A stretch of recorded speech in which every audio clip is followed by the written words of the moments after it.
before the floodwaters rose, before Noah built the ark, before judgment fell on the earth. There was a war, a hidden war, not of men, but of spirits. A war that still echoes today. In Genesis 6, we read a cryptic phrase, one so strange it often gets skipped, misunderstood, or ignored. When human beings began to increase in number on the earth and daughters were born to them, the sons of God saw that the daughters of humans were beautiful, and they married any of them they chose. Genesis 6:1-2. Who were these sons of God? Not just noblemen, not merely kings, but watchers, heavenly beings, created to observe, to guide, not to interfere. But they did interfere. They were drawn in, not by lust alone, but by rebellion. Hey, crossed a line not meant to be crossed. Heavenly beings taking human form. Angels breaking the order of creation. The Nephilim were on the earth in those days, and also afterward, when the sons of God went to the daughters of humans and had children by them. These offspring, giants, became legends. The world saw them as gods, but heaven saw them as abominations. The image of God in humanity distorted, the divine human boundary shattered, and with it, the moral structure of mankind began to decay.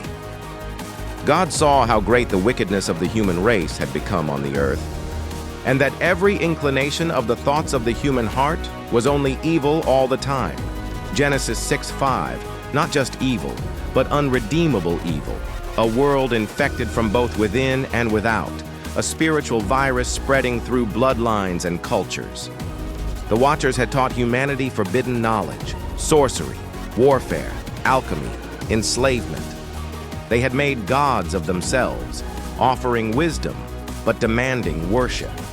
Altars were raised to the sky, children sacrificed to appease fallen powers. The earth groaned under their weight. Now the earth was corrupt in God's sight and was full of violence. God saw how corrupt the earth had become, for all the people on earth had corrupted their ways. This wasn't just moral decay. It was ontological corruption, a twisting of what it meant to be human.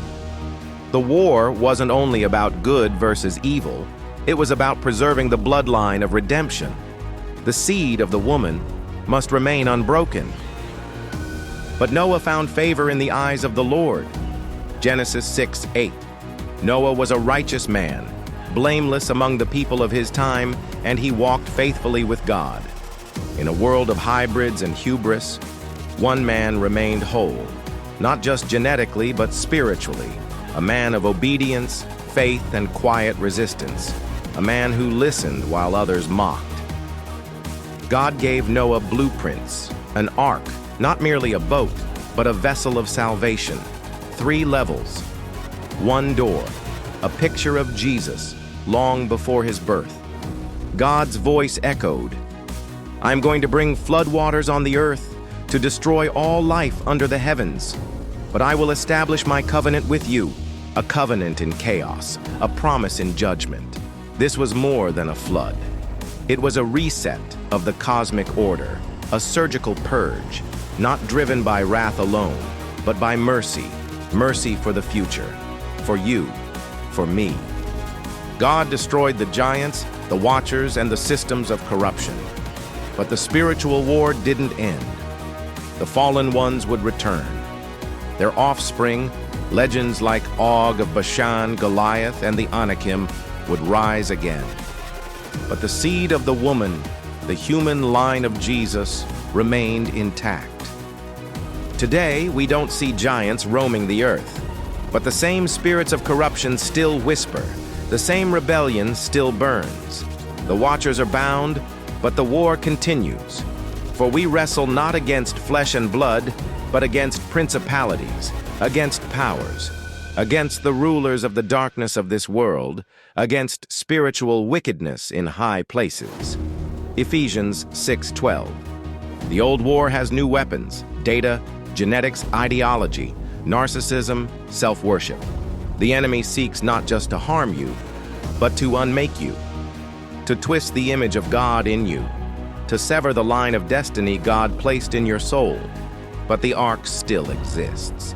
Not a wooden ship, but a person. Jesus is the ark, the one door, the way through the flood. As it was in the days of Noah, so it will be at the coming of the Son of Man. Matthew 24:37. He warned us. The patterns would return. The rebellion would repeat, but so would the rescue. You are living in the war. Genesis 6 began. The question is not whether you are part of it. The question is, which side are you on? The flood was real. The Nephilim were real. The watchers fell. God judged. But God saved, and He still saves. You are not too far gone. Your bloodline is not your destiny. The curse can be broken. You are not alone. You were born for this time, for this war, to rise like Noah did, against the flood. So take up your ark, stand in obedience, and walk with God. The flood was not the end. It was the beginning of the rescue. Like, share, subscribe, comment below. I choose the ark.